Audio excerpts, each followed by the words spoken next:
সামনে পতাকা দেখতে পারতেছেন, এটা কিন্তু ভারত বাংলাদেশের সীমান্তের আর কি একটা পতাকা গেড়ে দিয়েছে। এখানে বন্যার সময় এর উপরে পানি ওঠে বিধায় মানে আপনার হচ্ছে কি পিলারগুলো দেবে গেছে।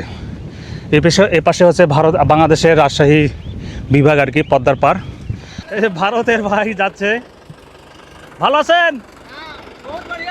বহুত বাড়িয়া হ্যাঁ। দেখুন বন্ধুগণ, ভারতের জমিতে কৃষিকাজ করার জন্য এই গাড়ি নিয়ে আসছে। আর এপারে হচ্ছে ভারতের মুর্শিদাবাদ। আমি একটা আপনাদের জুড়মু দেখাই। এই কাঁটাতারের বেড়া দেখা যাচ্ছে, দেখেন কাঁটাতারের বেড়া দেখা যাচ্ছে। ওখানে বিএসএফ রয়েছে। আর এই পাটটাতেই দেখেন এই যে গমগুলো দেখতে পাচ্ছেন, এগুলো কিন্তু ভারতের। কিছুক্ষণ আগে ট্র্যাক্টর আসছিল, ভারতীয় ভাইরা আসছিল, পণ্য নিয়ে গেছে মারাই করে। এটা হয়তো কালকে নিয়ে যাবে, যেহেতু 4টা বাজে। আর এটা দেখেন পতাকাটাই হচ্ছে বাংলাদেশ ভারতের সীমানা। মানে আমি এদিকে আসলেই চলে আসলাম আর কি ভারতে। আর ওপারে ধান ক্ষেত ছয়, এই পাটটাই হচ্ছে, এটা কিন্তু চর এলাকা। ভারতেরও এটা চর এলাকা, মানে বর্ষার মৌসুমে এগুলো তলিয়ে যায় আর কি।